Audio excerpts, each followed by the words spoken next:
ونصلي ونسلم على رسوله الكريم وعلى آله وأصحابه أجمعين. أما بعد فأعوذ بالله من الشيطان الرجيم. بسم الله الرحمن الرحيم.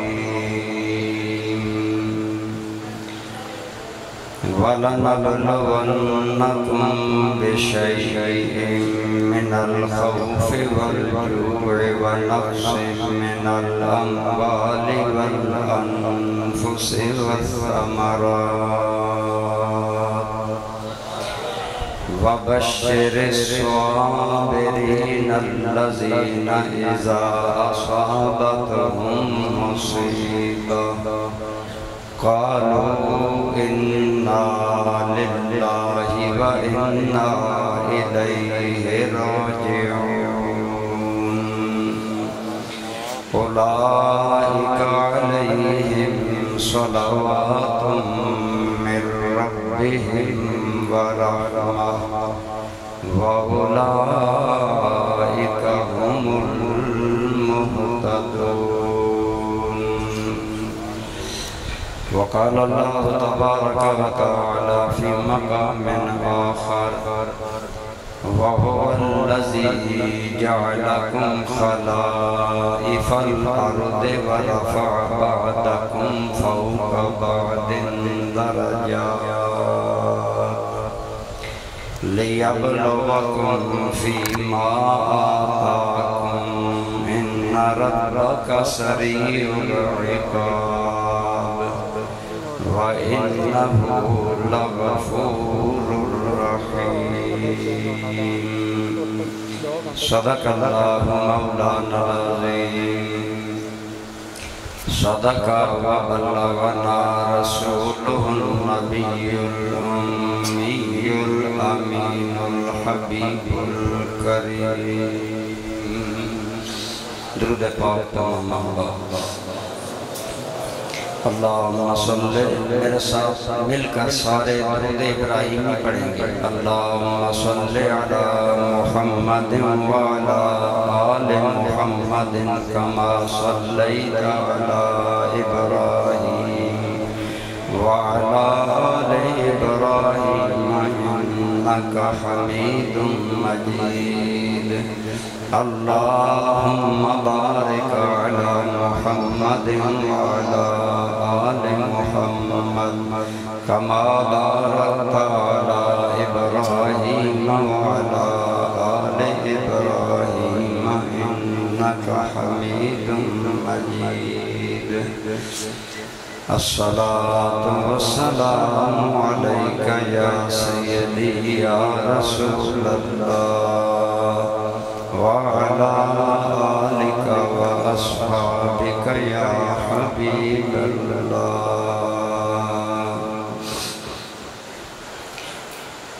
سر بھی کٹا کر بھی لٹا علی کے نو نہالوں کا.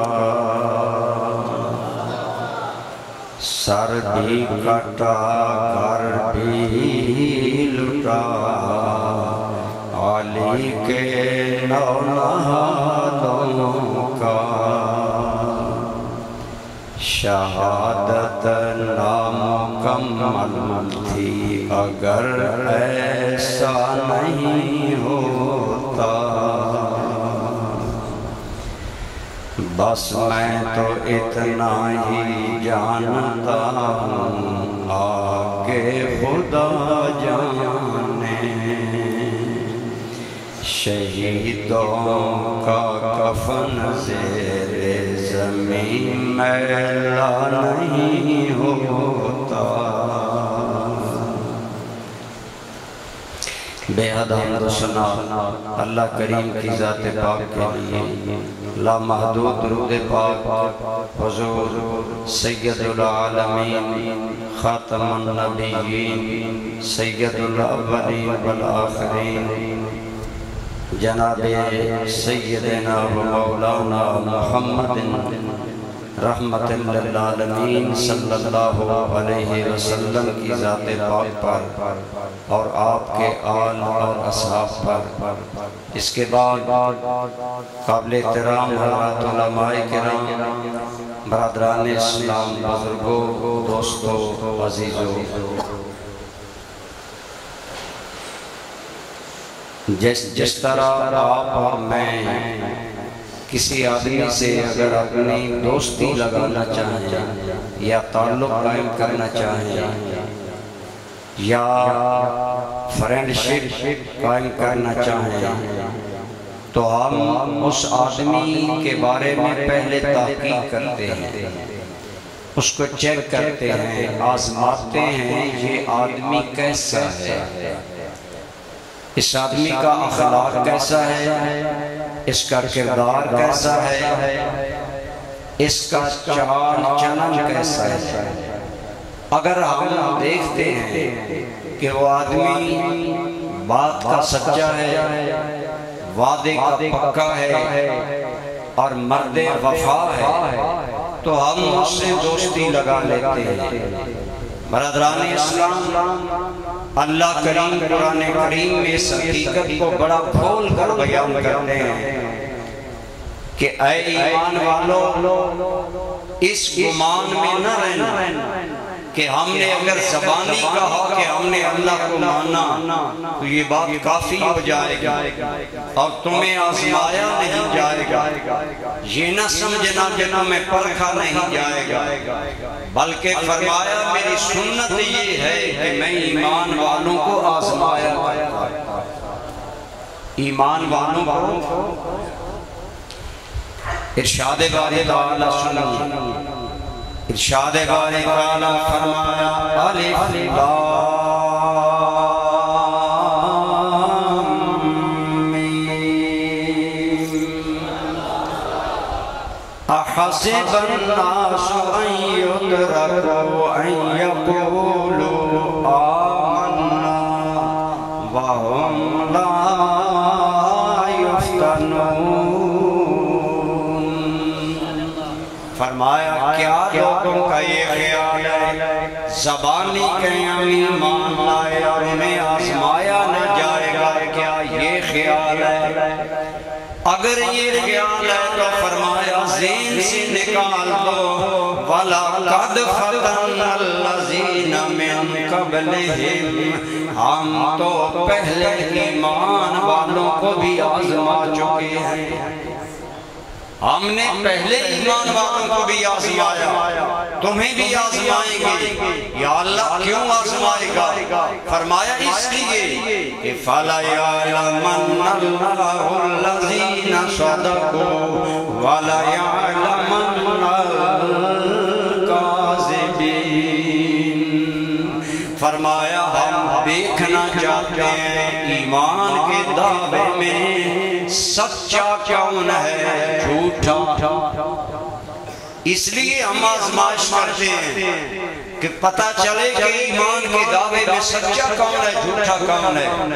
کون ہے جو چوری کھانے والے مجنون ہیں، کون ہے جو صرف نعرے لگانے والے مسلمان ہیں، کون ہے جو مسلمانی کا صرف دعویٰ رکھنے والے ہیں، اور کون وہ ہیں کہ جب ہماری آزمائش آئے تو ڈٹ کر ثابت کرتے ہیں کہ کائنات کے مالک ساری کائنات سے رشتہ کٹ سکتا ہے لیکن تیری ذات سے رشتہ نہیں کٹ سکتا۔ فرمایا ہم کھڑے اور کھوٹے میں فرق کرنا چاہتے ہیں۔ تو برادران اسلام اس حقیقت کو قرآن کریم نے بارہا فرمایا کہ اہل ایمان کی زندگی آزمائش ہے، اہل ایمان کو آزمایا جائے گا، مختلف انداز میں آزمایا جائے گا، لیکن آپ جانتے ہیں کہ اللہ کریم نے فرمایا ہم نے پہلے کو بھی آزمایا۔ جناب ابراہیم خلیل اللہ کا ذکر بار بار آیا، دیگر اہل ایمان کا ذکر آیا، فرمایا ہم نے انہیں آزمایا، اے امت مصطفیٰ ہم تمہیں بھی آزمائیں۔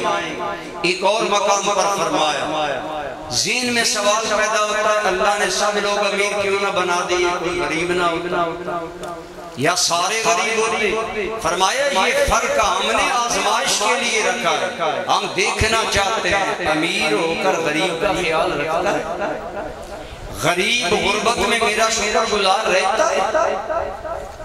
فرمایا وَالَّذِي جَعَلَكُمْ خَلَائِفَ الْأَرْضِ، اے لوگو وہی اللہ کریم ہے جو تمہیں زمین میں خلیفہ بنائے۔ میں اپنے والد کا خلیفہ، میرے والد میرے دادا جان کے خلیفہ، آج کی نسل اپنے آبا و اجداد کی خلیفہ۔ فرمایا ہم نسل بعد نسل، یا زمانہ بزمانہ، یا مرتبہ مرتبہ، ہم تمہیں نائب بناتے ہیں۔ کیوں بناتے ہیں؟ آگے فرمایا وَرَفَعَ بَعْضَكُمْ فَوْقَ بَعْضٍ دَرَجَاتٍ، ہم نے تم میں سے بعض کا درجہ بعض پر بلند کر دیا ہے۔ مثلا بعض کو امیر بنایا، بعض کو غریب بنایا، کسی کو رعایا بنایا، کسی کو حاکم بنایا، کسی کو محکوم بنایا۔ یہ درجہ بندی اس لیے ہے کوئی جاہل ہے، کوئی عالم ہے، کوئی مقتدی ہے، کوئی امام ہے، کوئی مرید ہے، کوئی پیر ہے۔ یہ کیوں مراتب ہے، کیوں درجہ بندی ہے؟ ہم ہر ایک کے درجے کا امتحان لینا چاہتے ہیں۔ یا اللہ یہ درجہ بندی کیوں؟ فرمایا لِيَبْلُوَكُمْ فِيمَا آتَاكُمْ، تاکہ اللہ تمہیں آزما لے ان نعمتوں میں، ان مناصب میں، ان مراتب میں، ان عزتوں میں، ان شانوں میں جو اللہ نے تمہیں دی۔ اللہ تمہیں آزمائے گا، ہر مرحلے پر آزمائے گا۔ تو برادران اسلام، قرآن کریم نے اس حقیقت کو کھول کر بیان کیا کہ تیری میری زندگی امتحان ہے۔ یہ کھیل کود تماشا نہیں، یہاں آنے کا مدعا صرف نسل بڑھانا نہیں، صرف کھانا پینا نہیں، یہ زندگی امتحان ہے۔ اب تو پاس ہوتا ہے یا فیل ہوتا ہے، یہ تم نے کرنا ہوگا۔ فرمایا زندگی امتحان ہے۔ برادران اسلام، اہل ایمان کی زندگی کیا ہے بولیے؟ امتحان ہے، آزمائش ہے۔ ہر ایک کی زندگی آزمائش ہے، امتحان ہے، لیکن یہ ضابطہ ہے کہ برادران اسلام امتحان حسب مقام ہوتا ہے۔ جتنا مقام بڑا ہوتا ہے اتنا امتحان بھی۔ واضح بات ہے پرائمری اسکول کے بچے کا امتحان آسان ہوتا ہے، اس کے مقابلے میں کالج کے بچے کا امتحان مشکل ہوتا ہے۔ جو ایم فل کرنا چاہے گا امتحان کا معیار اور بلند ہوگا، جو پی ایچ ڈی کرے گا، جو اسپیشلائزیشن کرنا چاہے گا، جو مقام بڑھتا چلا جائے گا امتحان بھی بڑھتا چلا جائے گا۔ میرے کریم آقا نے فرمایا ان اشد الناس بلاء الانبیاء فالامثل فالامثل، اے لوگو اس جہان میں سب سے مشکل آزمائش اللہ کے نبیوں پر۔ کن پر؟ کیونکہ نبیوں کا مقام اعلیٰ، اور نبیوں کے بعد صحابہ کرام کا مقام، اور صحابہ کرام کے بعد امت کے اولیاء کرام کا مقام۔ لہذا جو درجہ ہے، جو مقام ہے، اللہ اسی کے مطابق امتحان لیتے ہیں۔ برادران اسلام، ہم نے دیکھنا ہوگا آج کی ہماری ملحوظات، آج ہمارے دلوں کی دھڑکن، آج ہمارے دلوں میں بسنے والی ذات حسین، مقام کیا ہے امام حسین کا؟ آپ سب جانتے ہیں، آپ اور میں، ہم صرف ایماندار ہیں، لیکن حسین ابن علی کو اللہ نے مقام دیا۔ حسین ابن علی صحابی بھی ہیں، اہل بیت میں بھی شامل۔ اللہ نے نور عزت بخشی۔ صحابی ہونا کوئی عام بات نہیں، صحابی کا یہ مقام ہے کہ دنیا بھر کے ولی ایک پلڑے پر ہو، ایک ادنا مقام کا صحابی ایک پلڑے پر، صحابی کا پلڑا بھارا۔ امام حسین صحابی بھی ہیں، اہل بیت نبوت بھی ہیں، بلکہ امام حسین اور امام حسن کا مزید شرف یہ ہے کہ میرے مصطفیٰ نے زبان نبوت سے فرمایا حاذان ابنایا و ابنا بنتی، یہ میرے بھی بیٹے ہیں، میری بیٹی کے بھی بیٹے ہیں، اور اپنا عطا فرمایا۔ حضرت امام حسن و حسین ان کا مقام بلند و بالا، انہیں عزتیں اللہ نے بڑی دی، بلکہ دوستو الحمدللہ آپ کو دیکھ کر میرا دل روشن ہو گیا، اللہ قدم قدم پر اجر عطا فرمائے، امام حسین کے صدقے ہم سب حاضرین کے گناہ معاف فرمائے، لیکن ہم عمل کرتے ہیں، ہم جلسہ شہادت میں آئے یا ہم آذان سن کر نماز کے لیے آئے، نمازیں پڑھے، روزے رکھے، نیکیاں کرے، زندگی بھر عبادت گزار، شب زندہ دار رہے، لیکن یقین نہیں کہ جنتی بن گئے، آپ اور میں جنت کے امیدوار ضرور ہیں، یقین نہیں ہے، لیکن حسین اور حسن تو وہ ہیں جو صرف جنت کے امیدوار ہی نہیں بلکہ جنتی جوانوں کے۔ میرے آقا نے فرمایا ان الحسن والحسین ہما سیدہ شباب اہل الجنہ، بے شک میرا حسن و حسین جنتی جوانوں کے سردار ہیں۔ برادران اسلام، اگر عام ایماندار کی زندگی امتحان ہے، اگر جنت کے امیدوار کی زندگی امتحان ہے، تو پھر جنتی انسانوں اور جوانوں کے سردار ہوئے، ان کا بھی امتحان ضروری ہے۔ گویا جواب مل گیا، آج امت عشق بار ہے، آج امت کا دل غم زدہ ہے، ہم سوچتے ہیں آئے کربلا میں آل رسول لٹ گئے، گھرانہ شہید ہوا کیوں ہوا؟ فرمایا یہ کیوں نہ کرو میں بے نیاز ہوں، میں ان رشتوں سے پاک ہوں، میں تو رب دو جہاں ہوں، میری سنت ہے آزمانا، میں تو آزماؤں گا۔ اس لیے برادران اسلام، اگر جنت کے امیدوار کا امتحان ضروری ہے، جنت کے سردار کا امتحان بھی ضروری ہے۔ اللہ اپنے پیاروں سے مشکل امتحان لیتا ہے،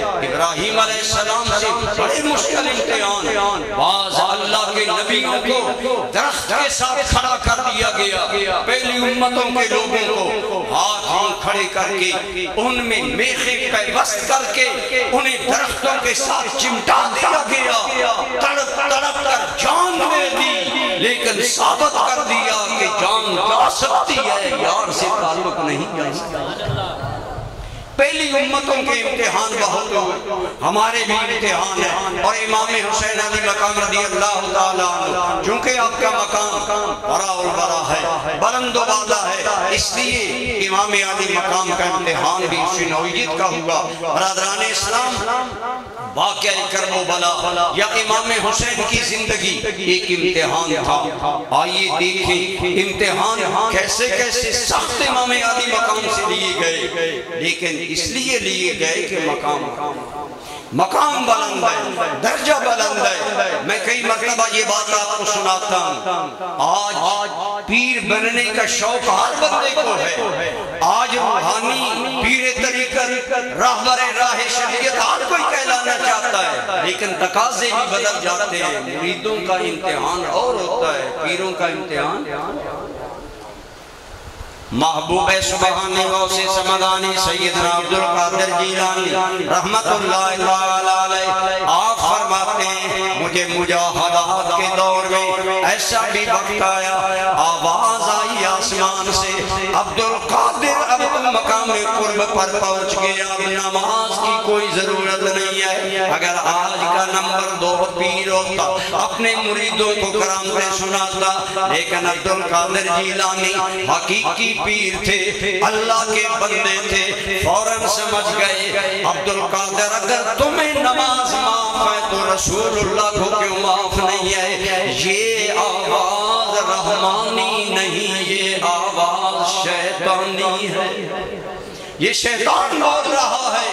اسی وقت غوث پاک نے پڑھا لا حول ولا قوت، آپ بھی پڑھ لیجئے لا حول ولا قوت الا باللہ العلی العظیم۔ یہ شیطان شیطان کے لیے گرز ہے آگ کا پڑھا کریں، پوری زندگی میں اس کو وظیفہ بنائیں۔ میرے اور تیرے کریم آقا کا ارشاد ہے جو اللہ اور کثرت سے پڑھتا ہے اللہ اس کی 100 مصیبتیں دور کرتا ہے، اور ان میں سے سب سے کم تر مصیبت یہ ہے کہ اللہ اس بندے کو غم سے نجات دیتا ہے۔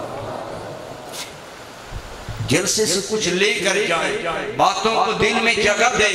حضرت غوث پاک نے پڑھا لا حول، شیطان سامنے آ گیا کہنے لگا عبد القادر میں نے 70 ولیوں کو اسی مقام سے گرایا ہے اور یہی داؤ لگایا ہے کہ تمہیں نماز کی شریعت کی کوئی ضرورت نہیں۔ آپ نے فرمایا اچھا پھر مجھ پر حملہ کرنا چاہتا ہے؟ کہنے لگا عبد القادر تو جاہل پیر تو نہیں، تو عالم پیر ہے، تیرے علم نے تمہیں بچا دیا۔ آپ نے فرمایا لا حول ولا قوت الا باللہ العلی العظیم۔ عبد القادر کو عبد القادر کے علم نے نہیں بچایا، عبد القادر کو عبد القادر کے رب کے کرم نے بچایا، رب کے فضل نے بچایا۔ دیکھیں حضرت عبد القادر جیلانی کا مقام بلند ہے، امتحان کتنا باریک، شہدی کے مارا گیا، اپریشیٹ کیا گیا، آپ عالم میں بچ گئے۔ فرمایا نہیں کوئی میں عالم نہیں، میرا علم کوئی مجھ کو نہیں بچا سکتا، میرے رب کے فضل نے مجھے بچا۔ برادران اسلام امام حسین علی مقام کا چونکہ مقام بلند، اللہ نے آزمائشیں بھی آپ پر زیادہ ڈالی، مشکل ڈالی، لیکن امام حسین علی مقام ان آزمائشوں میں سے نکلے۔ بڑے غور سے میری گفتگو سنیں، یزید برسر اقتدار آ گیا، بیعت کا مطالبہ ہوا، یہ امام حسین کے لیے اب باقی میں چند وہ باتیں عرض کروں گا جو انتہائی ضروری ہیں۔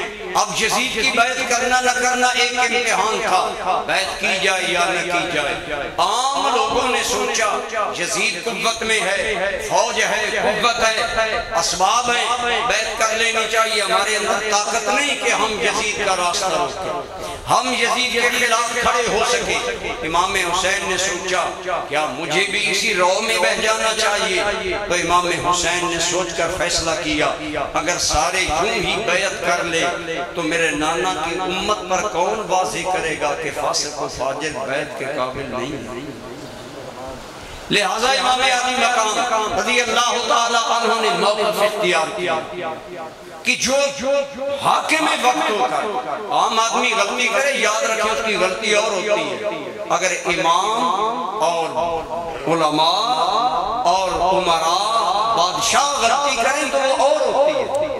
اور یزید بادشاہ تھا لیکن وہ شراب پیتا، شراب میں نمازیں ضائع کرتا، شریعت کی مخالفت کرتا، بیت المال کو ذاتی جاگیر کی طرح استعمال کرتا، لوگوں کے حقوق کا مال کرتا اور دولت کے زور پر اپنی حکومت کو قائم کیا۔ اور اس کی دلچسپی شکاری کتوں سے تھی، نوجوان لڑکیوں کے ناچ گانے سے تھی۔ امام علی مقام نے سوچا اگر ایسے آدمی کی آج اگر میں بیعت کر لیتا ہوں کل میرے نانا کی امت کے لیے رہنمائی کیا رہے؟ لہذا امام علی مقام رضی اللہ تعالیٰ عنہ آپ نے موقف اختیار کیا، مجھے اس کی بیعت نہیں کرنی چاہیے۔ آپ اس پاداش میں، اس فیصلے میں آپ مدینہ منورہ چھوڑ گئے، چھوڑنا پڑا، لیکن یہ بھی آزمائش ہے۔ میں کہا کرتا ہوں جیسے مولانا لائق صاحب کہہ رہے تھے آج حاجی مدینے سے نکلتے ہیں، اللہ کی قسم مڑ کر سبز گنبد کو دیکھتے ہیں، آہیں بھرتے ہیں، چیخیں نکلتی ہیں، مرد تو مرد رہے، میں نے عورتوں کو روتے دیکھا ہے، اور رسول اللہ کے روزے کی جانب یوں ہاتھ باندھ کر کہتے ہیں خدایا کبھی پھر بھی آنا نصیب ہو جائے۔ اگر آج امتی کے مدینہ سے نکلنے کا یہ عالم ہے، ذرا غور کریں امام علی مقام کے لیے کتنا مشکل تھا، لیکن سارا بوجھ برداشت کیا، نانا جان کی جدائیاں برداشت کی، لیکن ہجرت کر گئے موقف حق کے لیے۔ مدینہ منورہ مکہ مکرمہ آ گئے، مکہ بھی اللہ کا مبارک شہر ہے، اللہ کا گھر ہے، وہاں قیام کیا، لیکن کوفہ والوں نے لکھا حسین ابن علی اگر آپ آ جائیں ہم آپ کی بیعت کریں گے۔ یزید کی بیعت نہیں کریں گے وہ توڑ دیں گے، اور خط لکھتے رہے 150 کے قریب یا ایک روایت کے مطابق 2 بوریاں خطوط کی آئیں، اور آخری خط اس نوعیت کا تھا، اے حسین ابن علی اگر آپ نہ آئے ہم ظالم کی بیعت میں رہے، کل قیامت کا دن ہوگا اللہ کی بارگاہ میں ہم مقدمہ دائر کروائیں گے کہ یا اللہ ہم نے حسین کو بلایا تھا کہ حسین آئے ہم سے بیعت لے ہمیں ظالم سے بچائے، حسین ابن علی نہیں آئے، اے حسین کل قیامت میں گریباں تیرا ہوگا، ہاتھ ہمارا ہوگا۔ برادران گرامی قدر، آج ہماری طرح تو حسین نہیں تھے، آج کسی کو کہا جائے قبر کا خوف کرو، قیامت کا خوف کرو، اللہ کو کون سا منہ دکھاؤ گے؟ الٹا برائی میں نشر ہوتے ہیں، الٹا اکڑ جاتے ہیں۔ لیکن امام علی مقام نے سوچا اب رب کی بارگاہ میں جواب دینا مشکل ہوگا، اب تو میرے لیے نکلنا ہی ہوگا۔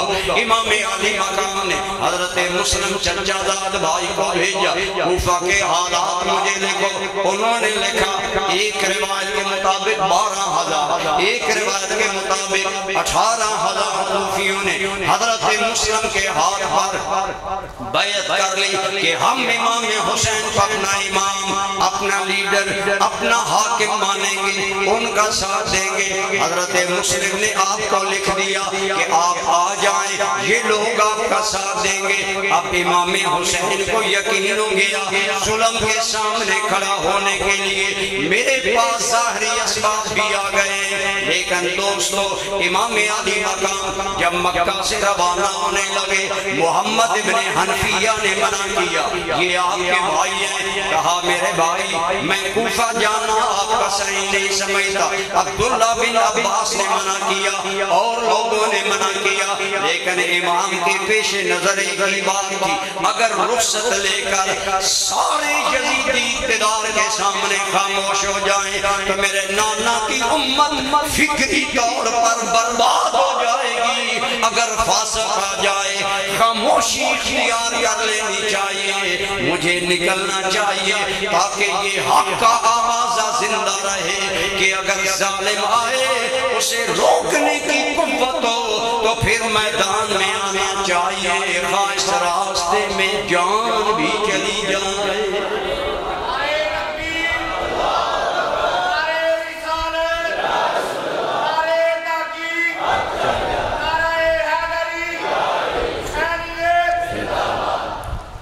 تو امام علی مقام رضی اللہ تعالیٰ عنہ آپ نے کوفہ جا کر یہ عزم کر کے گویا حریت رائے کا آوازہ بلند کیا، آزادی رائے کو بلند کیا کہ آزادی رائے سے حاکم بننا چاہیے، لوگوں کی رائے سے آنا چاہیے۔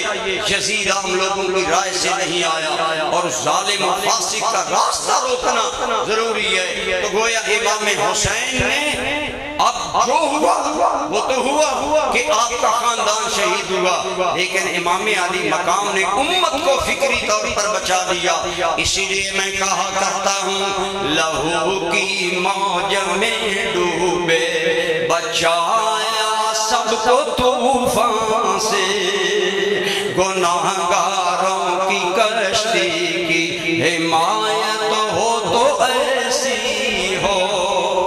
امام علی مقام آزادی رائے اور اپنی مرضی سے حاکم بنانے کی رائے کے آپ تائید کرنے والے تھے، یہی عزم لے کر نکلے کہ ہو سکا تو ظلم، فیس جبر، زیادتی اس کا راستہ روکوں گا، لیکن حالات بگڑتے چلے گئے، یزید کو قوت ہوتی گئی، کوفہ پر ابن زیاد حاکم آ گیا، اس نے سارے حالات کنٹرول کر لیے اور امام علی مقام کے لیے دن بدن آزمائش، دن بدن مشکلات بڑھتی گئی، لیکن اللہ کی قسم جتنی مشکلات بھی بڑھتی گئی امام حسین کے عزم میں کوئی فرق، بولیے کوئی فرق، اپنے عزم پر قائم ہے، جو میں نے کرنا ہے میں اپنا کام کروں گا، بہرحال کروں گا۔ تو اللہ کریم نے فرمایا وَلَنَبْلُوَنَّكُمْ بِشَيْءٍ مِّنَ الْخَوْفِ، اے ایمان والو ہم تمہیں آزمائیں گے، خوف دے کر آزمائیں گے، کبھی آدمی ڈر سے سچی بات نہیں کرنی۔ آج بہت سی باتیں لوگ سچی نہیں کرتے، ڈر ہوتا ہے، حاکم کا ڈر، لوگوں کا ڈر، برادری کا ڈر۔ آج بہت سی برائیاں ہم چھوڑنا چاہتے ہیں لیکن برادری کا ڈر۔ ہمیں پتہ ہے آج ہماری موت کی رسموں جو بوجھ بن گئی، ہمارے کل پوری برادری کی روٹی بوجھ بن گئی، ہم نے یہ بوجھ اپنے اوپر لاد لیے۔ لیکن جی کل ہو، میری ماں اور میرے باپ کا، اور مسجد میں میں پھلیاں نہ لے جاؤں، برادری کا ڈر تو ہے، نہیں چھوڑتے لوگ رسومات لوگوں کے ڈر کی وجہ سے۔ آج بہت سے کام ہم لوگوں کے ڈر سے نہیں چھوڑتے۔ اللہ آزماتا ہے یہ بندوں سے ڈرتے ہیں یا اللہ سے ڈرتے ہیں؟ خود ابن زیاد اور عمر بن سعد، امام حسین کے مقابلے میں جو آدمی آیا اس کا نام ہے عمر بن سعد۔ یہ حضرت سعد بن ابی وقاص عشرہ مبشرہ صحابہ میں سے آپ ان کا بیٹا ہے، بہت شان والے بیٹے کا، اباق کا بیٹا، فاتح ایران کا بیٹا۔ یہ نہیں چاہتا تھا کہ میں حضرت حسین سے جنگ کروں، لیکن ابن زیاد نے کہا دیکھو اگر جنگ نہیں کرنی تو کمانڈری کا عہدہ بھی چھوڑو اور رائے کی جو زمین لی ہے وہ بھی چھوڑو۔ اب اس نے اس لالچ میں آ کر حضرت امام حسین کے ساتھ جنگ کرنا قبول کر لیا۔ تو یہ اللہ کریم فرماتے ہیں ہم خوف دے کر ایمان والوں کو آزماتے ہیں۔ ڈر ہوتا ہے کبھی کوئی بات، میں جی یہ بات کروں گا لوگ میرے پیچھے پڑ جائیں گے۔ میں بھی کئی مرتبہ کوئی بات کرنا چاہتا ہوں تو دوست ڈراتے ہیں کہ لوگ آپ کے پیچھے ہو جائیں گے۔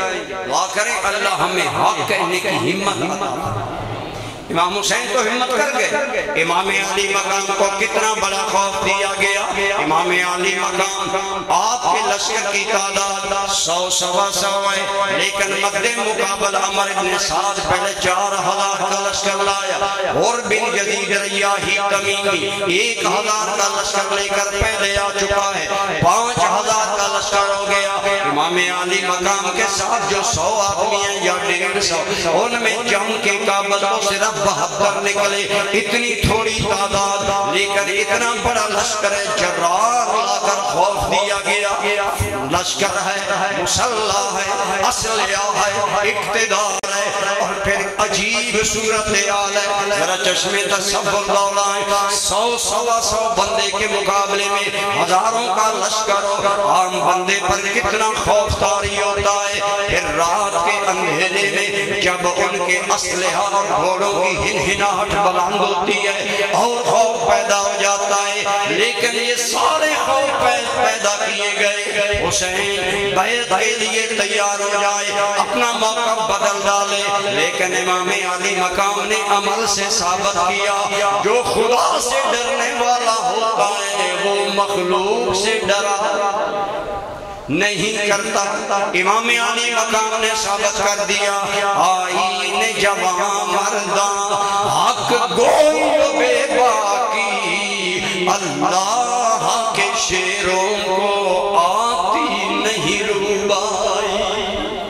امام علی مقام رضی اللہ تعالیٰ عنہ کے سامنے کتنا بڑا خوف لایا گیا، لیکن امام علی مقام ڈٹ گئے، ثابت کر دیا ہم خوف سے ڈرنے والے نہیں ہیں، اور پھر شہادت تک ڈٹے رہے۔ اللہ کی قسم سر دیا لیکن دیا ہرگز نہ دست حق پرست، اللہ اللہ کس قدر محکم تھا ایمان حسین، کتنا محکم اللہ پر یقین تھا، بھروسہ تھا۔ ہزاروں کے لشکر کے سامنے ڈٹ گئے اور بیعت کے لیے بولو آمادہ، سارے بولو آمادہ نہیں۔ اگر حسین ابن علی ہزاروں کے سامنے ڈٹ جاتے ہیں اور فاسق و فاجر کی بیعت نہیں کرتے تو سنی کبھی تم نے سوچا کہ حضرت علی کے مرتضیٰ جو حضرت حسین کریم کے والد گرامی ہیں اور اللہ کے شیر ہیں، کیا انہوں نے ڈر میں 3 خلفاء کی بیعت کر لی؟ آج لوگ کہتے ہیں حضرت علی نے اولاد کے ساتھ بیعت کر لی۔ میں کہتا ہوں اگر بیٹا ہزاروں سے نہیں ڈرتا تو علی تو شیر خدا ہے۔ بولے علی اونچے بولے حضرت علی نہج البلاغہ میں آپ کا قول موجود ہے، آپ فرماتے ہیں اگر ساری مخلوق باطل پر ہو اکیلا علی حق پر ہو تو علی کو کوئی ڈر نہیں۔ ماسی واللہ مسلمان بندن اور پیش فرعون سرش افغندن۔ اقبال کہتا ہے اللہ کے بغیر مومن کسی سے نہیں ڈرتا اور کسی فرعون کے سامنے سر نہیں جھکایا کرتا۔ تو برادران اسلام اتنے بڑے خوف کے سامنے میرے امام ڈٹ گئے، اس امتحان میں کامیاب نکلے اور دنیا کو بتا دیا دنیا والوں ہم کسی ڈر میں آنے والے نہیں ہیں، کٹا کر گردنیں دکھلا گئے ہیں کربلا والے، کبھی باطل کے آگے جھک نہیں سکتے خدا والے۔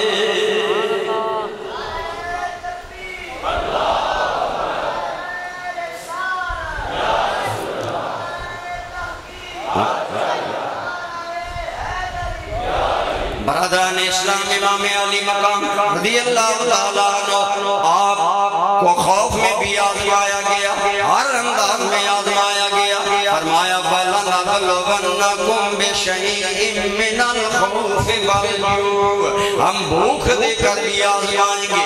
فقر و فاقہ بہت بڑی آزمائش ہے، بندے ویسے گناہ باز نہیں کرتے، غربت میں کرنا شروع کر دیتے ہیں، فقر و فاقہ میں گناہ کرتے ہیں۔ ہم لوگ آج اسی لیے بات جرم کرتے ہیں کہ جی غریب ہیں، لیکن اللہ کی قسم غربت میں بھی اگر تو اللہ سے ڈرے گا، دیانتدار رہے گا، تھوڑی روزی پر قائم رہ کر حلال کھائے گا، حرام سے بچے گا، حق دیانتی نہیں کرے گا، چوری نہیں کرے گا، خیانت نہیں کرے گا، میرے مدنی کریم نے فرمایا جو میرا امتی اس طرح غربت میں تھوڑے حلال رزق پر زندگی گزار کر حرام پر بچتے زندگی گزار گیا، میرا رب العالمین کل اسے شہداء کے ساتھ حشر عطا فرمائے گا۔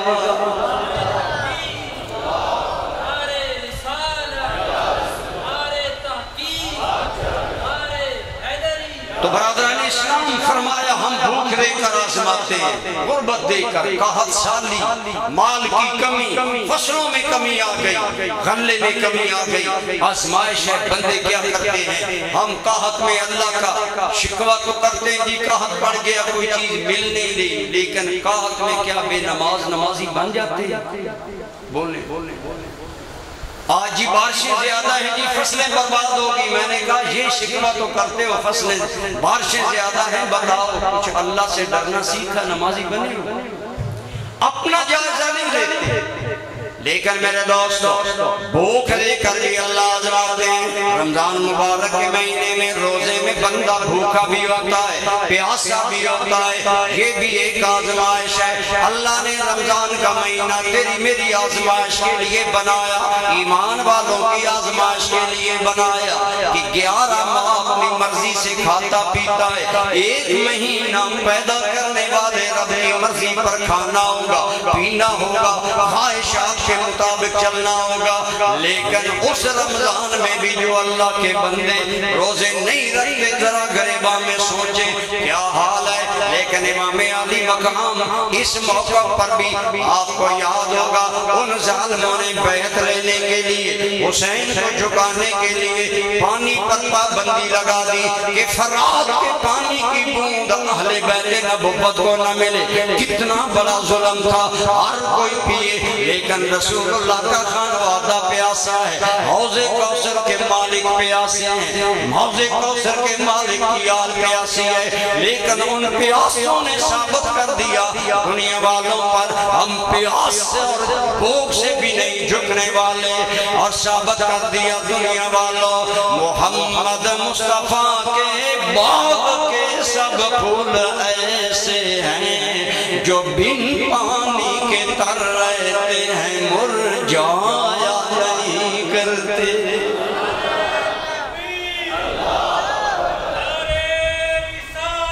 یا رسول اللہ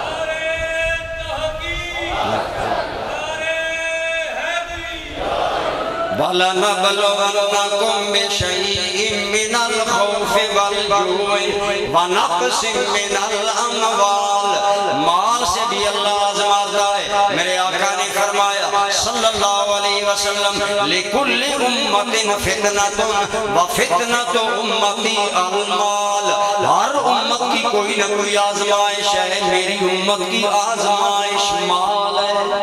بولیے کیا ہے؟ مال سے یہ امت گمراہ ہوگی۔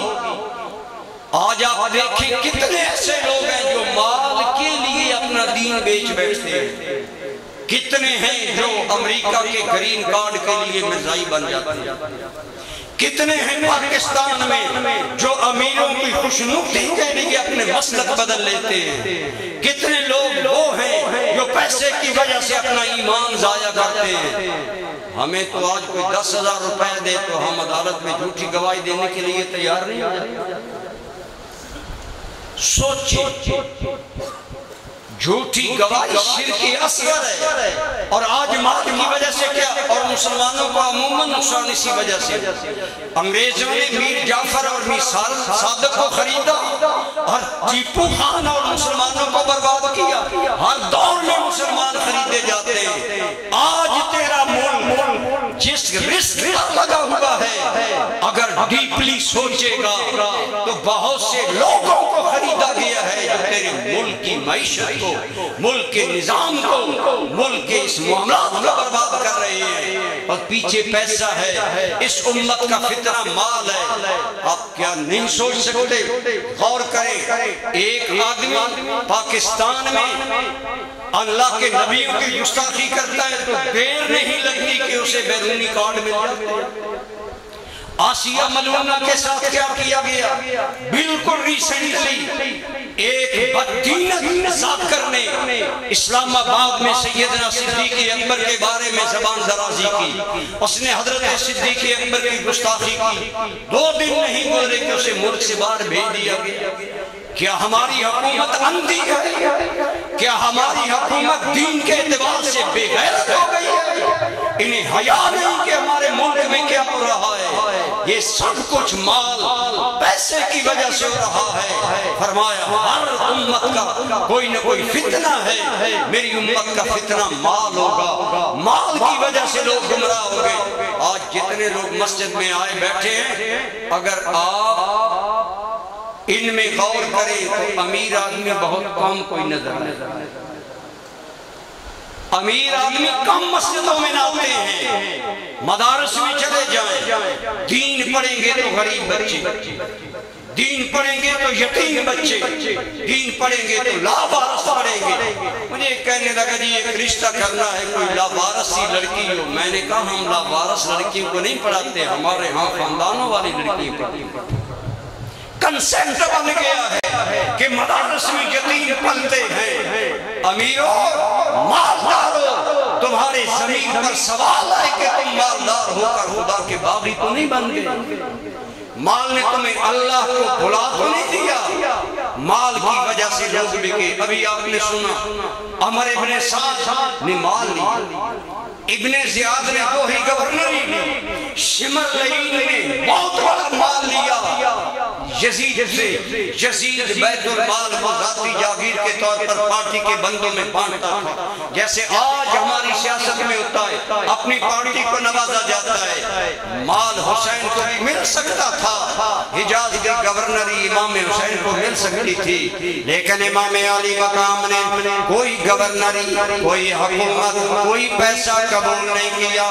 ایک ہی بات کی ہے کہ کائنات والوں جو ذمہ داری مجھے دی گئی ہے، ایک مقام پر آپ کے بہن ہوئی حضرت عبداللہ بن جعفر طیار، یہ حضرت امام حسین کے بہن ہوئی ہیں۔ ان کے 2 بیٹے اور محمد بھی کربلا میں شہید ہوئے۔ حضرت عبداللہ بن جعفر طیار گورنر مکہ کا امان نامہ لے کر امام حسین کے پاس گئے اور امام حسین کو مل کر کہا میں آپ کے لیے گورنر مکہ سے امان بھی لایا، آپ مکہ میں آ جائیں، آپ کو کوئی کچھ نہیں کہے گا، میں ذمہ دار ہوں، ہیں بھی بہنوئی، امان بھی گورنر مکہ سے لے آئے، لیکن امام علی مقام نے فرمایا میں واپس نہیں جاؤں گا، کیونکہ بہن ہوئی تھے، چچا زاد بھائی تھے، قریبی رشتہ تھا۔ امام علی مقام سے اصرار کر کے کہنے لگے حسین آخر اتنا بزد کیوں ہے؟ تمہیں محمد ابن حنفیہ نے منع کیا، عبداللہ بن عباس نے بھی منع کیا، ہم بھی منع کر رہے ہیں، کیا وجہ ہے؟ امام علی مقام نے کیا جواب دیا؟ فرمایا عبداللہ میں نے عام لوگوں کو نہیں بتایا، مجھے رسول اللہ کا دیدار ہوا ہے اور میرے قریب نانا نے مجھے ایک حکم دیا ہے، اے عبداللہ جب تک وہ عمر میں پورا نہیں کروں گا میں اپنی بات پر ڈٹا رہوں گا، القا اللہ، یہاں تک کہ میری ملاقات میرے رب سے ہو جائے۔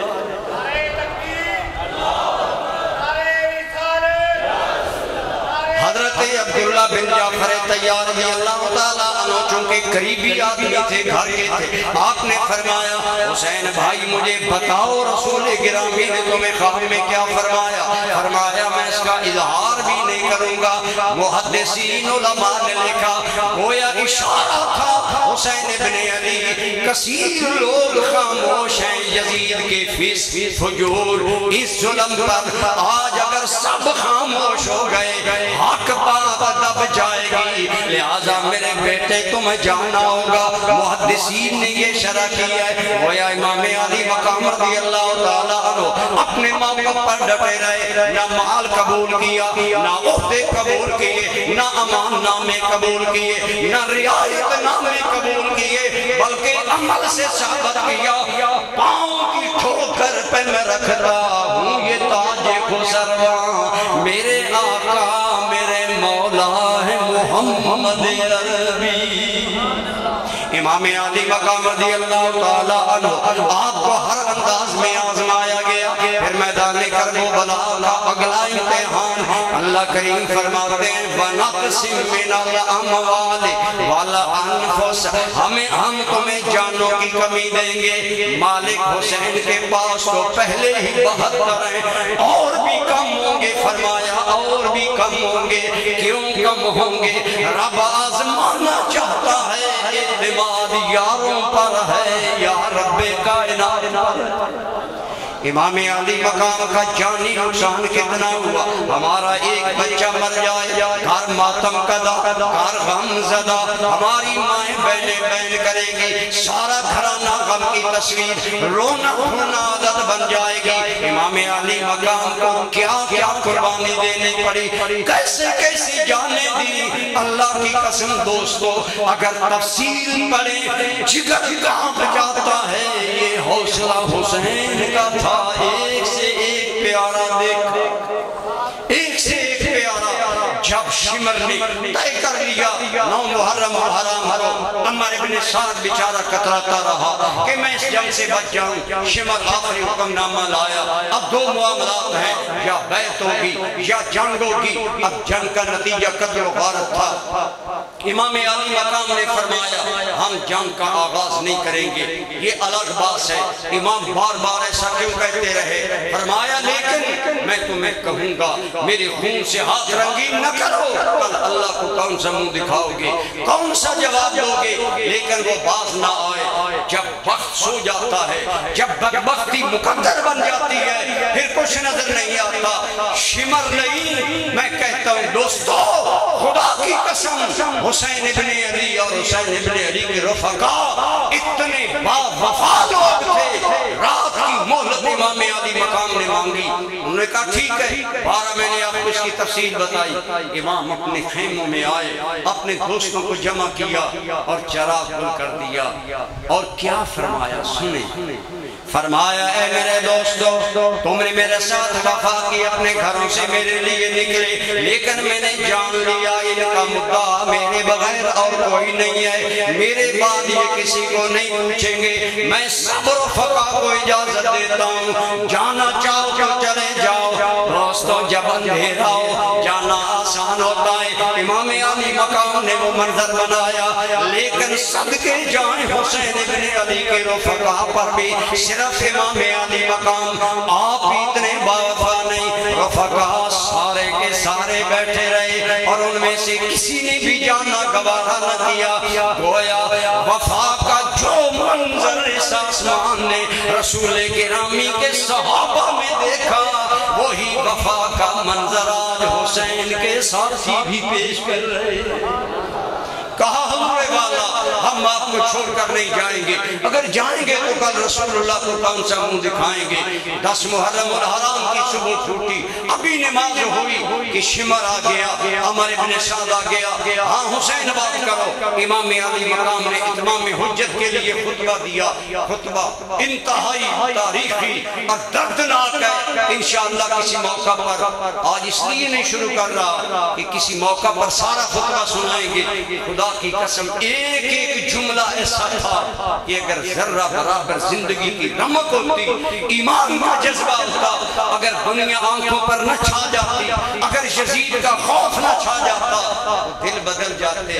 لیکن آپ سینکڑوں لوگ بات تو سن رہے ہیں، اثر وقت والوں پر ہوتا ہے۔ حسین کے دردناک خطاب کا اثر ہوا تو حر بن یزید ریاحی جو امام حسین کو میدان کربلا میں آہستہ آہستہ اپنی فوج کے، یہ بھی افسر تھا ابن زیاد کی طرف سے، ایک افسر سے باتیں کرتا کرتا رسک رہا ہے امام حسین کی طرف۔ ساتھی نے کہا آج جتنی بزدلی کو دکھا رہا ہے میں نے تمہیں کبھی نہیں دیکھا۔ اس نے کہا آج بزدلی کی وجہ ہے، مجھے نہیں پتا تھا انہوں نے خط لکھ کر امام کو بلایا ہے، لیکن اب تو یزید کی فوج میں رہنا جہنم میں جانا ہے، لہٰذا اب میں یزید کے ساتھ نہیں رہ سکتا، میں تو اب جہنم کے ماحول کو چھوڑ کر جنت کے ماحول میں جانا چاہتا ہوں۔ امام علی مقام کے ساتھ، لیکن امام علی مقام رضی اللہ تعالیٰ عنہ کے یہ با وفا دو شہید ہوئے، دوستوں کی شہادت پر بھی امام علی مقام کو بڑا گہرا رنج تھا، بہت بڑی آزمائش، لیکن اپنے قبیلے کے کیسے امتحانات سے گزرے آپ خود سوچیں۔ امام حسین کی اپنی اولاد سوائے امام زین العابدین کے سارے شہید کر دیے گئے۔ حضرت سیدہ زینب آپ کے 2 بچے اور محمد وہ بھی شہید ہو گئے، لیکن دوست علماء نے لکھا ایک سے ایک بڑھ کر جان قیمتی تھی، لیکن انہی جوانوں میں، انہی ہاشمی جوانوں میں، انہی سید زادوں میں ایک انتہائی حسن و جمال کا پیکر حمید ابن مسلم کی روایت ہے، طبری میں ابن اسیر میں کہتا ہے لوگوں میں نے ایک ایسا خوب رو نوجوان میدان قلب و بلا میں دیکھا جس کے چہرے میں مجھے چاند چلتا نظر آتا تھا، اتنا حسن و جمال کا پیکر سرو قد ہے، حسن و جمال انتہا درجے کا ہے۔ کہتا ہے لوگوں میں حیران ہوں جدھر جاتا ہے حسن کی جھلک جاتی ہے، اور اتنی بہادری سے لڑ رہا تھا کہ جدھر منہ کرتا یزیدی بھیڑوں کی طرح آگے لگ جاتے۔ وہ کہتا ہے میں نے ایک سپاہی سے پوچھا یہ خوبرو، یہ مہرو، یہ حسن کا اتنا بڑا پیکر کون ہے؟ اس نے جواب دیا یہ حسن مجتبی کا بیٹا قاسم ابن حسن۔ حضرت قاسم ابن حسن تمام ہاشمی نوجوانوں میں ایک انوکھا مقام رکھتے تھے، حسن و جمال کا پیکر تھے۔ عرض کیا چچا جان اجازت ہو تو میں آپ سے پہلے راہ حق میں جانا چاہتا ہوں، اولاد والوں بتاؤ اپنے بچوں کا درد انسان سہ لیتا ہے، لیکن مرحوم بھائی حسین کریم حسن کریم کا جب بیٹا امام حسین سے اجازت مانگ رہا ہے، دل حسین کا عالم کیا ہوگا؟ امام علی مقام نے کس حال میں انہیں اجازت عطا فرمائی، لیکن خدا کی قسم برادران اسلام یہ وہ وفا کے تذکرے ہیں، یہ وہ امتحان کے تذکرے ہیں۔ امتحان تو ہر بندے کا ہے، لیکن حسین ابن علی کا امتحان انوکھا ہے کہ صرف ایک جان نہیں جا رہی، خاندان جا رہا ہے، پیارے جا رہے ہیں اور پھر آنکھوں کے سامنے جا رہے ہیں۔ اسی لیے کسی نے کہا تھا بندہ جب جان خدا کے نام پر دیتا ہے تو اپنے مقدر پر ناز کرتا ہے۔ ہاں شہید اپنی شہادت پر ناز کرتے ہیں، لیکن ایک شاعر بڑی پیاری بات کہتا ہے اپنے جلد میں اتنے جوانوں کی شہادتیں لینے والا انسان وہ ہے جس پر شہادت ناز کرتی ہے۔ امام حسین علی مقام شہیدوں کو تو اکثر ناز ہوتا ہے شہادت پر، حسین ابن علی تجھ پر شہادت ناز کرتی ہے۔ کتنی مظلومیت میں شہادت ہے، پردیس میں شہادت ہے، کس جبر میں شہادت ہے، ہزاروں کے سامنے چند لوگ ہیں لیکن عزم سے ڈٹے ہوئے ہیں۔ حضرت سیدنا قاسم ابن حسن کی میں بات کر رہا تھا، آپ جدھر پڑھتے ہیں شجاعت حیدری کا مظاہرہ کرتے ہیں، آپ کی ایک ایک تلوار کئی یزیدیوں کو واصل جہنم کر دیتی ہے۔ ثابت کر دیا علی کا گھر بھی کیا گھر ہے کہ جس گھر کا ہر ایک بچہ جسے تو دیکھو وہی شیر خدا معلوم ہوتا ہے۔ حضرت قاسم ابن حسن رضی اللہ تعالیٰ عنہ ایک ظالم عمر بن سعد ازدی اس کا نام تاریخ والوں نے لکھا، اس نے حضرت امام حضرت حسن ابن قاسم پر زوردار وار کیا، آپ کے پیچھے سے آ کر وار کیا، آپ زمین پر گرنے سے پہلے منہ سے بے ساختہ نکلا، چچا جان مجھے پکڑیے، چچا جان مجھے تھامیے۔ امام حسین کس جذبے سے تیزی سے پہنچے، لیکن برادران اسلام امام حسین کے پہنچنے تک حضرت قاسم شہادت کا سہرہ پہن کر اللہ کی بارگاہ میں جا چکے۔ امام صاحب نے فرمایا میرے بیٹے آج تو نے چچا کو بلایا، چچا تیری کوئی مدد نہ کر سکا۔ حضرت قاسم ابن حسن کا جب لاشا اٹھایا، تاریخ والے لکھتے ہیں ذرا دل پر ہاتھ رکھ کر سوچئے، جب حضرت قاسم کو اٹھایا قد و قامت اور حسن و جمال اور رانائی کا یہ علم ہے کہ قاسم کا سینہ سینہ حسین سے مل گیا۔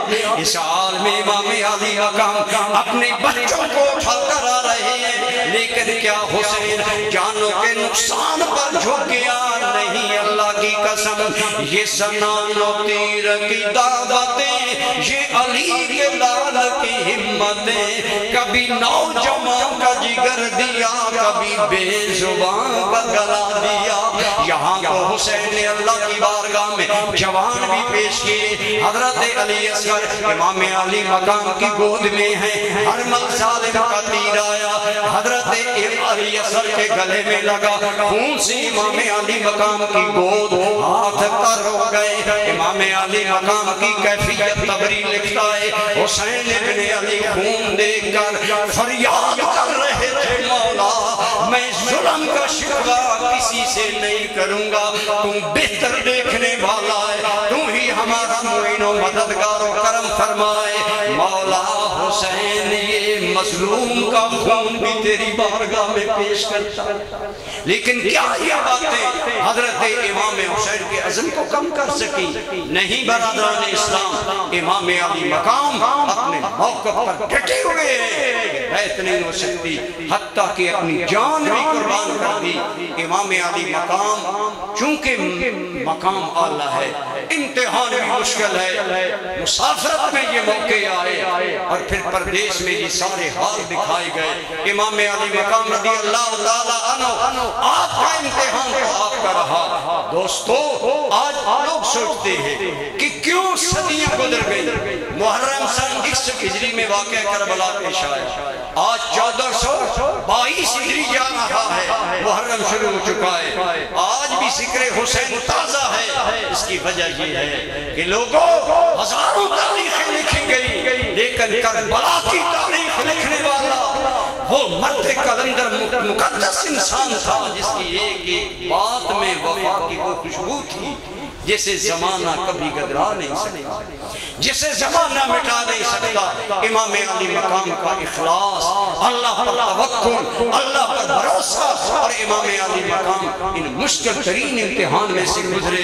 وہ وقت بھی آیا، سیدہ زینب کی آنکھوں میں آنسو آ گئے، میرے بھائی مجھے معلوم ہو رہا ہے کہ کربلا میں تو بھی ہم سے جدا ہوا چاہتا ہے۔ بھائی علی، باپ علی کا سایہ نہ رہا، بھائی حسن کا سایہ نہ رہا، حسین تم ہی تو ہمارا سہارا تھے، کیا تم بھی مرنے کے لیے تیار ہو گئے؟ فرمایا میری بہن تم دیکھ رہی ہو حالات میرے سامنے، سیدہ اشتبار ہوئی۔ تو امام حسین نے بھی اس وقت بھی فرمایا اب آپ فرمائیں اس پردیس میں زینب جیسی بہن ہو، حسین جیسا بھائی ہو، اس بات میں کتنی آزمائش، کس کا درجہ معاملہ ہے، لیکن امام حسین ہیں اس مقام پر بھی بہن کو وصیتیں کر رہے ہیں، بہن صبر کرنا، منہ پر تماچے نہ مارنا، گرے بان چاک نہ کرنا، جاہلیت کے بہن نہ کرنا۔ اور پھر میرے دوستو خدا کی قسم آزمائش کی وہ گھڑی بھی آئی جب امام حسین کو شہید کر دیا گیا اور اس آسمان میں کے منظر دیکھا کہ کائنات کے رسول کے نواسے کے لاشے کو بھی گھوڑوں سے اڑا گیا۔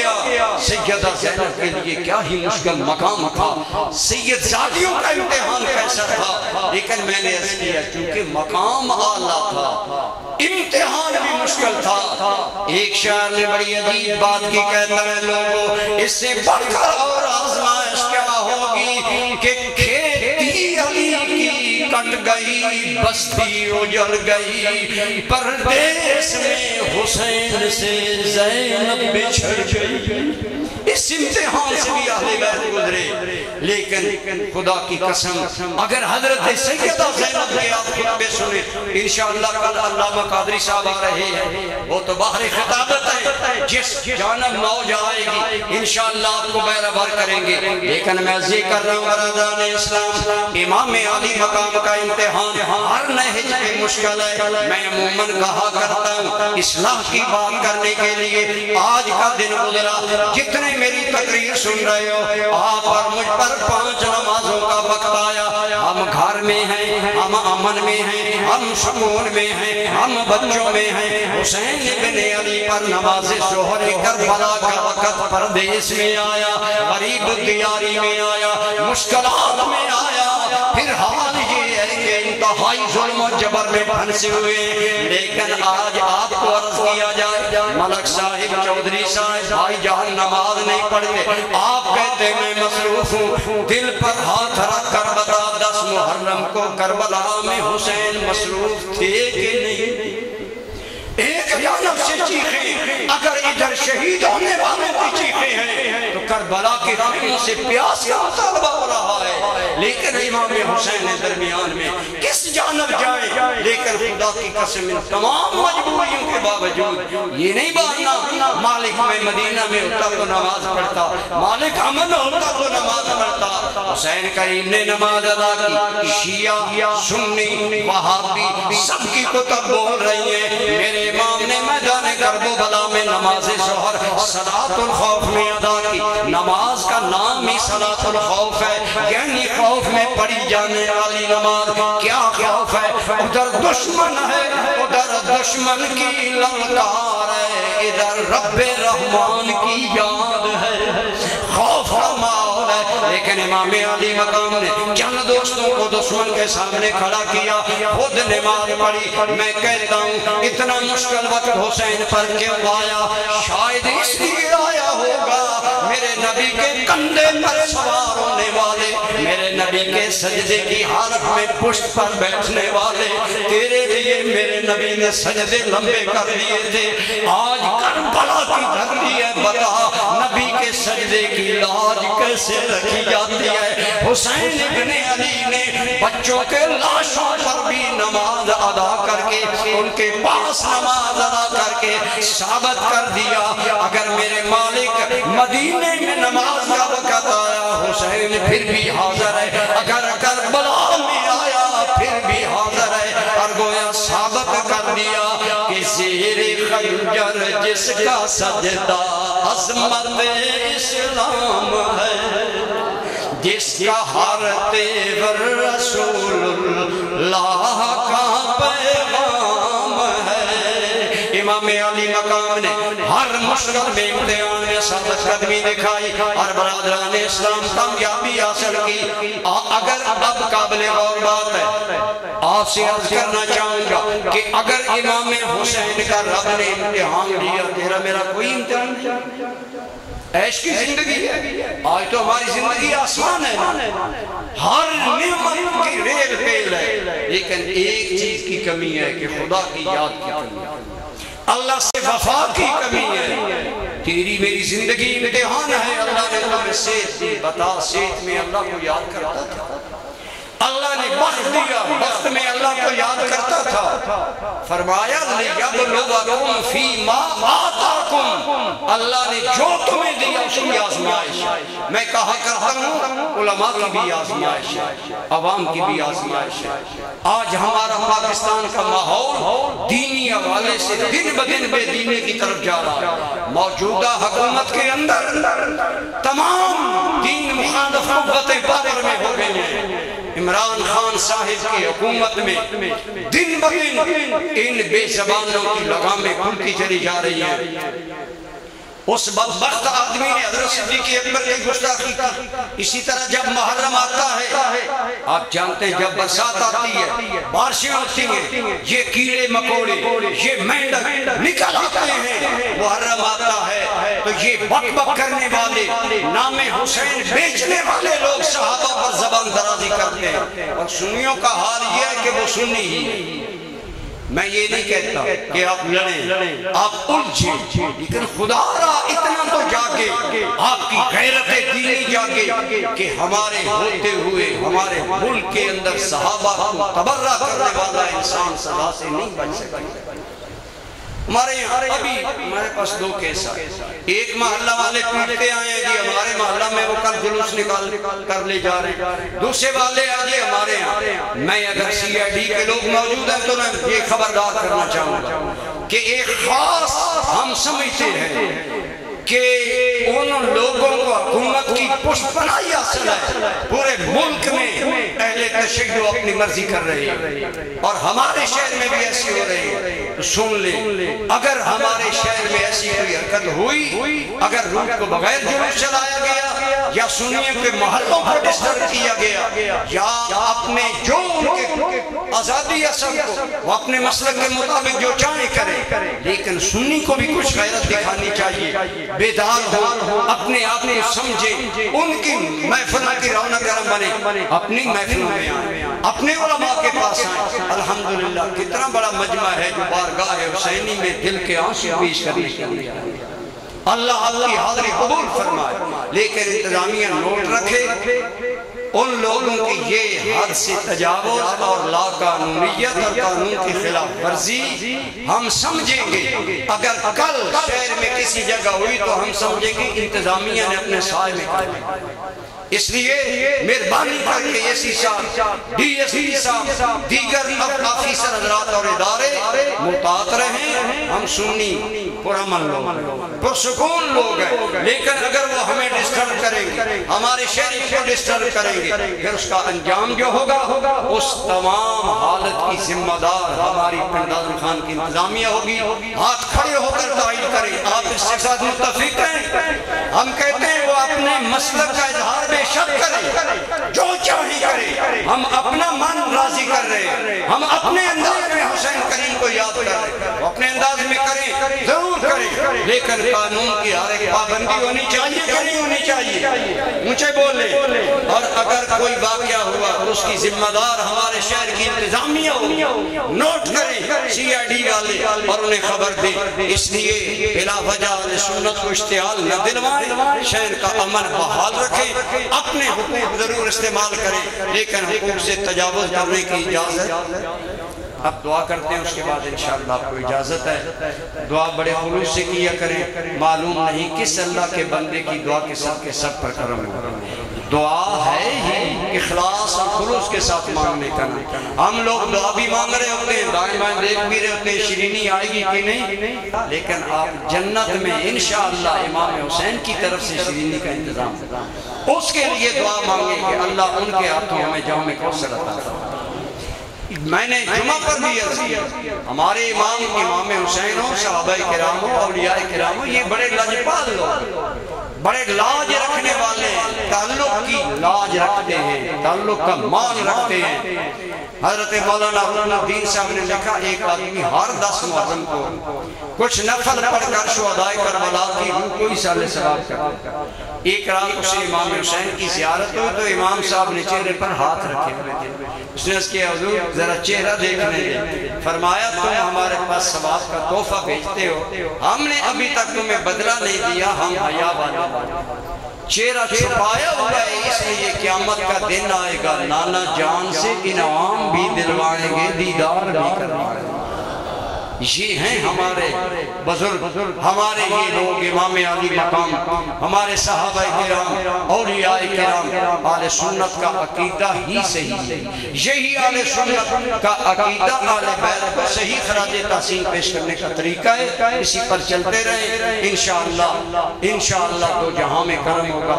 میں آپ کا شکر گزار ہوں، مقامی عالم کی تقریر سننے لوگ نہیں آتے، لیکن آپ کی یہ محبت بھری نگاہیں میرا سرمایہ ہے، اللہ آپ کو سلامت رکھے۔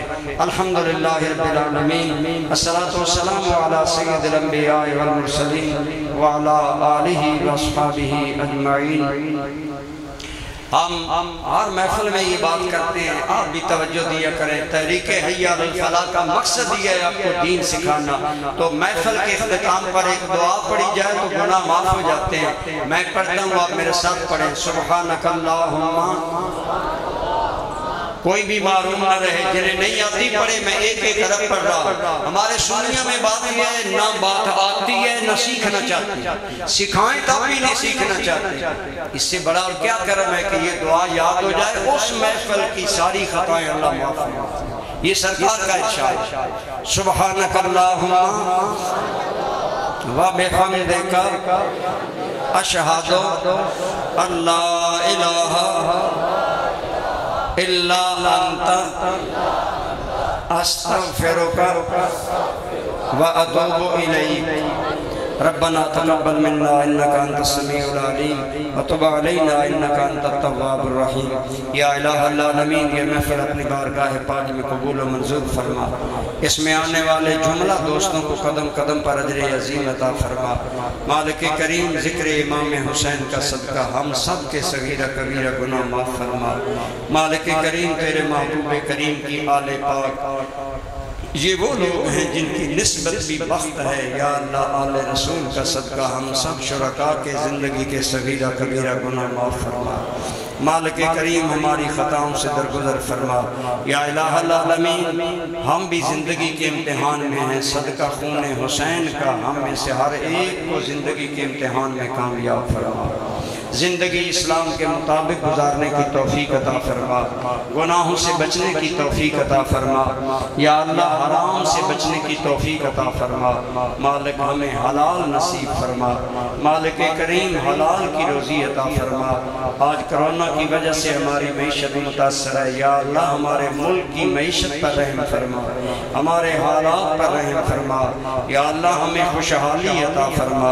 الہی پاکستان کو تا قیامت سلامت فرما، اس کو اندرونی بیرونی دشمنوں کے شر سے محفوظ فرما۔ الہ العالمین، ہم سب کو امام علی مقام امام حسین آپ کے رفقا کی طرح دین سے وفا کی توفیق عطا فرما۔ الہ العالمین، ماشاءاللہ مسجد امیر حمزہ کی یہ آبادی محض تیرا کرم ہے۔ مالک، امیر حمزہ مسجد کی آبادی کی یہ بہاریں قیامت تک سلامت فرما، اس کے آباد کرنے والوں کو آباد فرما۔ انجمن غلامان مصطفیٰ اور انجمن کے جملہ اراکین، مومنین، متعلقین، متوسلین، یا اللہ سب پر رحم فرما۔ انجمن غلامان مصطفیٰ کے جو معاونین آج ہمارے ساتھ دنیا میں نہیں، مالک صدقہ امام علی مقام کی شہادت کا ان کی قبروں کو پر نور فرما، انہیں خدمت دین کا اجر عظیم عطا فرما، اور مالک ان کا لگایا ہوا یہ پودا اسے مزید بہاریں عطا فرما۔ دارالعلوم محمدیہ رضویہ، جامعہ خدیجۃ الکبریٰ، جامعہ مسجد امیر حمزہ، تحریک حی علی الفلاح، انجمن کے تمام شعبہ جات کو یا اللہ ترقی عطا فرما۔ اہل شہر پنڈادن خان مالک جس انداز سے ہمارے ساتھ محبت کرتے ہیں یہ محض تیرا کرم ہے مالک، ان ہمارے دوستوں کو اسی محبت کا اجر عظیم عطا فرما، انہیں مزید انجمن کے ساتھ تعاون کرنے کی توفیق عطا فرما یا الہ العالمین۔